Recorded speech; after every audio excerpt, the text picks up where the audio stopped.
to you. So far, I've spoken to, ever since like everybody in TMOA have noticed that, I'm speaking up and out against the belief system of the Sultanate ideology and, who whoever subscribed to it, right? And out of the three people that I've spoken to who are still followers of Mubarak Gilani in that regard, right?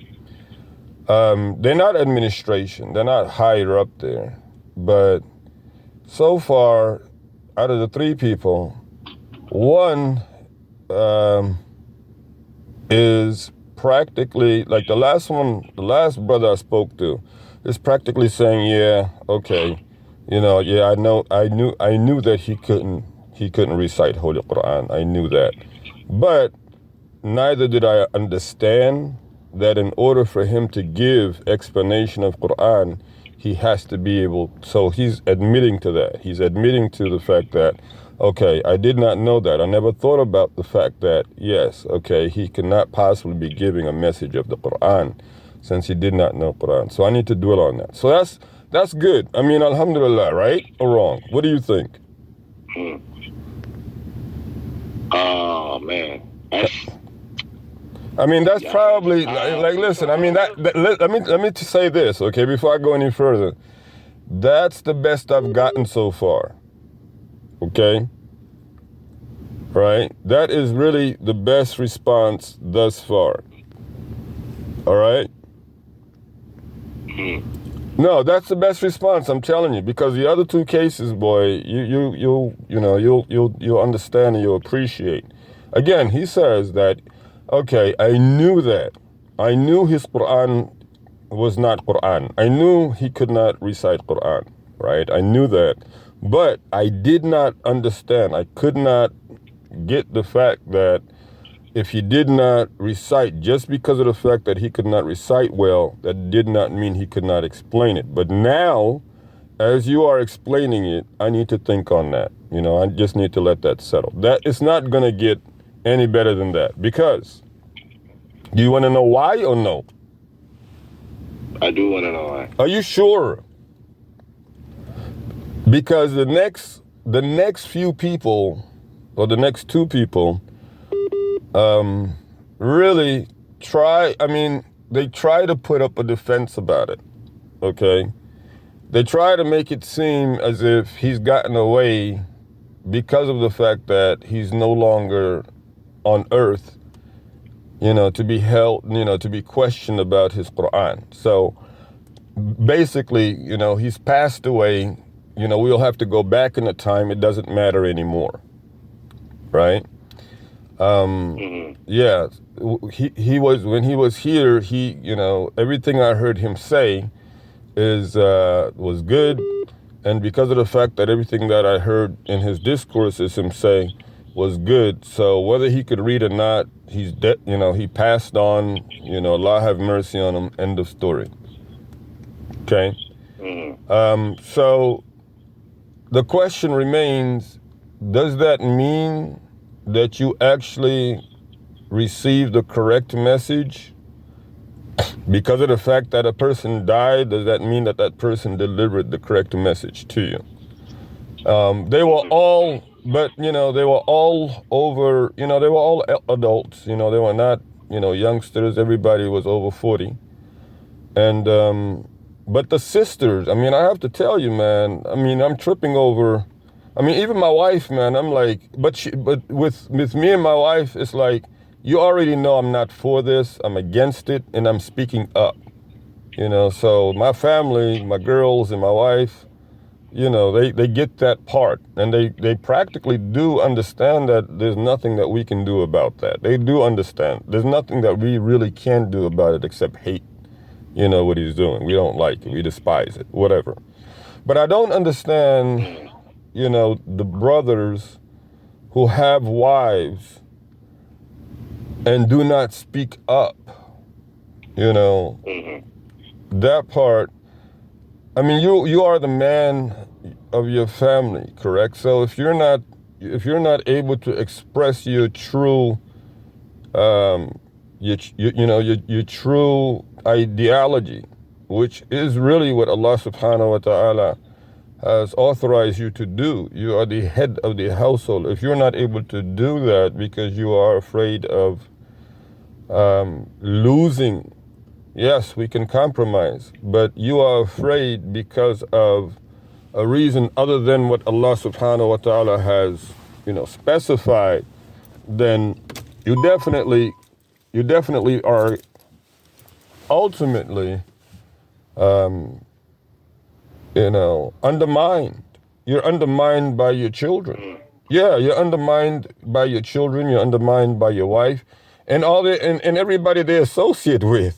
If they don't give you the right that Allah Subhanahu wa Taala has bestowed upon you, you understand? It's like, look, who's going to? If you don't give yourself respect, who's going to give it to you? It's that type of situation. In and out. Hello? Yes. Do you hear me? Hello? Can you hear me? Yeah. So I don't really like in the instance with the sister. I mean, she's been married to a husband for 15 years. He did not believe. He's never believed in the sheikh at all. He claims to have a sheikh somewhere else in the world. His sheikh is not Mubarak Jilani, but he doesn't care what she is doing. He doesn't. That's none of. In other words, that's none of his business. And that's baffling because it's like, how can you allow or how can you be comfortable with your wife being involved with another man, in this case, another people, and you don't care about it? Like, like, as long as she is doing what it is that she is doing with where she's doing and who she's doing it with, that's none of your business as a man. Think about it. As a man, and as a man, as a husband, as a father, right? My wife is entertaining, all right, elsewhere with another group of people unknown to me, and I'm not supposed to care. I'm not supposed to. That's not right. Yeah. Listen, I'm going to tell you, right? When I actually got on the phone, because I've known this individual, I've known the couple for at least 6 years, right? And they actually have a little boy that I taught Quran about, I don't know, 3-4 years ago, okay? But that's a whole different story, right? I've known them for 6 years. I've known the whole couple. I've known the wife for at least 15 years. At least minimum, well, I know her for a known fact. I've known her for a good 15 years. That much I can say. But anyway, getting to it. I call him up and I ask him, I said, who is Mubarak Jilani and what is TMOA? He says, I don't know who that is.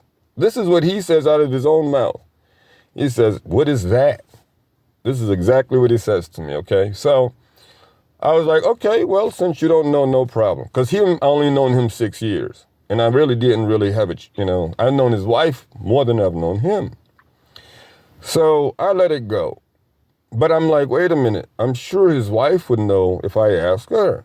So, some time goes and I'm like, I just bump into it. By Allah, I bump into her at the hall of one of these masjids. And when I bump into her, I ask her, I'm like, is it okay if I call you? And she's like, sure, you can call me anytime, yeah, no problem. I was like, sometime this week, because it was on the same. Listen, I'm going to tell you. Just wait, I'm going to explain. I'm just going to let you know how this, So when she said, sure, that wasn't enough for me, I still called her husband and let him know. And he said, yeah, sure, it's fine. And I'm like, okay, let me have her number. Because I didn't even have her number at the time. I was like, let me have her number. And he was like, she's on the phone right now. So, Assalamu alaikum, Hafiz, how are you? You know, but it's, all right, now I'm like, I'm good. So after all, we get through all of that, I asked the question. Who is Mubarak Jilani and what is TMOA? What was his mission here when he came? Why did he come to the United States? What's that? You do, right? Say that one more time. I said she says that she would take it from there. She would continue to explain. She would. Who he was, well, that wasn't. I mean, of course, he said he didn't know so that was the only reason why I called to speak to her to find out about that. Listen, do you know that she asked him? She has. All right. Let me see if I understand this correctly. The three of us are on the phone, conference call. Do you know that she asserted for him to get off the phone so she could remain with me alone on the call? You know, you're willing to go to so low depth, you know, to such low level just for the sake of Mubarak Jilani. Jilani. You know, with the songs, the sings, and everything, it really got you going to the lowest of the depths. How is it okay that you ask your husband to get off the phone while you talk to another man? I mean, where is the modesty in that again? I mean, where is the transparency? I mean, what? So that really throws me off. I mean, that's like, what Muslim can justify that? Why is it that you're secretive about, you know what I'm saying? Does that make sense or no? This is your husband. I mean, who in the world? So that was that.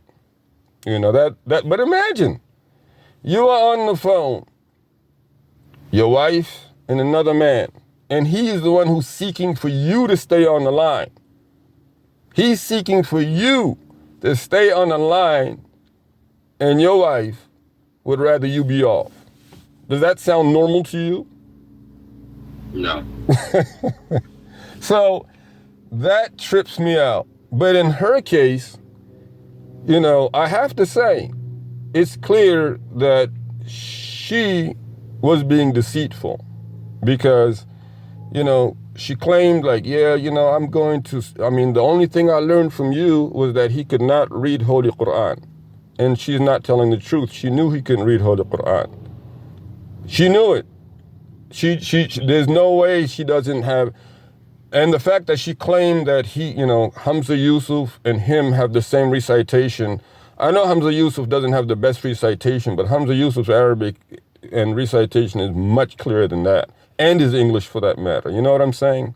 So in her case, I think she, you know what I'm saying, I would say that was being deceiving. Because, and then there are other things, you know, like when there's something else she said. What else did she say? Oh yeah, I said to her, you know, like, where did you get the idea that he was a spiritual leader? Where did this come from? You know, from retreats that we went on and what we were being taught at the retreats. But where was that information coming from? And then so, you know, ignorance is already rampant these days. If you're telling me that you could not tell that this person was reading or could not recite Holy Quran, and you've been a Muslim for over 40 years, you know, you're like an old seed or whatever of TMOA, you could not, in all the retreats you've been to, you really could not tell that his recitation, he was not having any Quranic recitation. I mean, that's you and how many other people? You know what I'm saying? And if you wake up, like if that individual, anybody else in that realm wakes up and says to themselves like, boy, oh boy, I mean, if this stuff really is false, a lot of people have also gotten duped. You know, a lot of people have also gotten taken. Like, this is like a Nigerian scam, you know, that, I mean, just look at it that way. Mm-hmm. So, but that's the other, you know, that's the second, that was really, I think that was really the second person I've spoken to And then, what transpired, with the son and the stepdad after the fact. It's like crazy, right? But getting back to it, then the other response I got was like, we'll need to go back into we need to go back 40 years to justify why he actually could not recite Holy Quran. We need to go back, to 40 years to justify and to explain why it is that he could not come back to the United States, right? And we don't really, we can't really do that. It was that type of situation like, yeah, we know that he did things to avoid him from coming back to the United States, but it was really none of our concern to find out exactly what it was. And it's really important, like, there's reasons why people are following. People are following blindly. People are following because they feel like they have no other choice. There's that, People have been subdued to follow too. A lot of people will go to jail. They're fearing for they're fearing for their independence. They're fearing for their lives if they speak up. People are fearing for their livelihood if they speak up. So, I think that it should not skip the people's minds. People should not overlook the fact that Allah subhanahu wa ta'ala has promised to come to the aid of those who have been oppressed, even if it's after some time. 40 years, 50 years. The people have been oppressed. They have been taken for granted. And Deeply misused and deeply misled. absolutely. I mean, and if they look towards Allah and Allah Ta'ala alone, He will suffice them. And that's why general amnesty for anyone who comes forth sincerely, repents, and aids the truth, the whole truth and nothing but the truth. But otherwise, I mean, there's not a whole lot that anybody can do. Only Allah subhanahu wa ta'ala can do anything anyway. Me, you, anybody else, it does not matter. But if they turn, repent sincerely, and leave and renounce it, they must renounce, this Six Sultanate ideology along with everything else that came with it. All of it has to go. All of it. And it's the same thing because yesterday I talked to, one of the elders in Richmond about, what the issues, what he thought. He's been in Richmond for 50 years. And he says, and when I ask, and we talk about the biggest issue, this man says to me that the biggest issue is the immigrant community. He bluntly spits that out. He wastes no time. I mean, he literally says that exactly. And he says, because these people come over here for money, they're not coming over here to give da'wah. They're not coming over here for the call to Islam. They're coming over here to get more political status.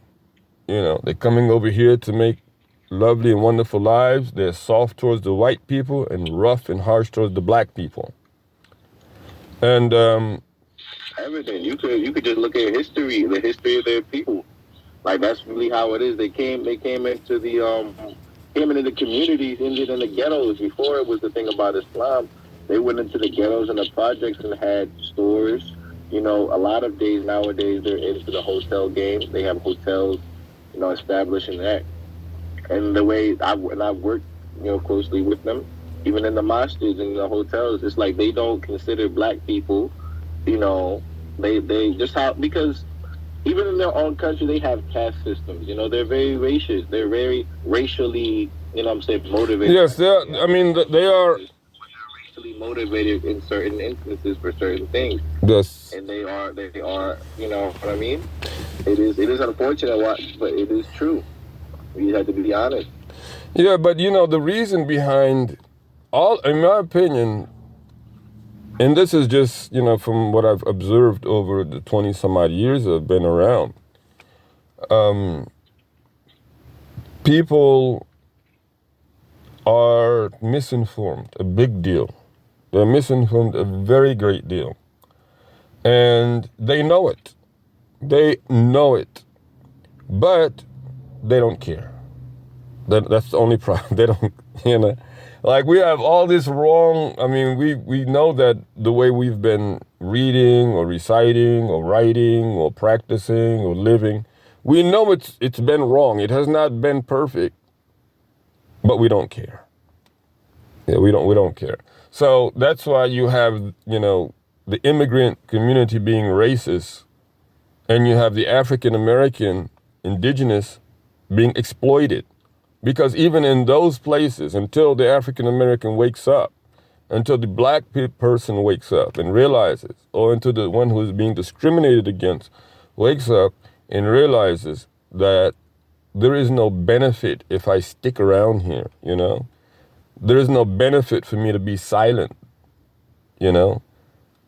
Allah subhanahu wa ta'ala made the earth wide enough for me to go anywhere and worship him. I don't have to come here. Otherwise, you're helping them. You know, you're helping them in this racist and discriminatory system, this model that they have in all these centers. You know, so it's the same thing for those who are silent there, and the same thing for those who are silent in TMOA. You know, they don't want to speak up. They don't want to admit to the fact that this man could not speak English, did not have the command of the English language. And the Quran says, therefore, Allah Ta'ala could not have sent him to us. And in the Sunnah, we will never find all the prophets. They all spoke the languages and had perfect command of the languages of the people. How are you giving us a man who can, you know, barely put two sentences together? It's not right.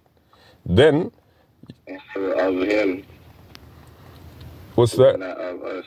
Yes. So it says that the people would be of you. The person would be of you, and they would not ask of you wages or anything. Exactly. And you know, and how much in your percentages, you know, millions of dollars over the years. Millions of dollars over the years. I mean, that's, you know, and I don't find out after he passed away, the money that was collected from a lot of that, you know, is one person is even holding all of that money. Well, I understand, because I got news from. I don't pay percentage. So well, we know that. Pay money to be a part of it. That's cool. No, well, we know the worst thing as far as, you know, the money is concerned is that it's being disputed in court. You know, the families in court disputing over the money, and that's terrible. That is horrible. I cannot imagine, and I dare anybody to say that they want their families left behind to be struggling in court, battling it out in court. Anybody who is following this man, just look at it. Like Abu Bakr as-Siddiq, he says, follow those who came before you. Once you learn and know that they were pious people, because their entire lives, or the end of their lives rather, would be able to define to you if they were pious or not. Just look at what they leave behind. And there's no doubt in that. Look at what this man left behind in terms of just his family in the court battling it out. This, as a matter of fact, if you look into the Sunnah, the Sirah, you'll find out that this is definitely a sign that he's being punished in his grave. That's what it says. The one who does not leave their affairs in order and leave their families who have their right being violated will answer for it in the grave. They will be punished for it in the grave. It's not a joke. How can even by an example, by an example, this is the point. This is the point, because if you were a man of stature, money, and success, that's even more reason for you to leave. And you had children as well. That's even more reason for you to leave, you know what I'm saying, your affairs in order after you pass, so that there wouldn't be these kinds of squabbles or family, money tearing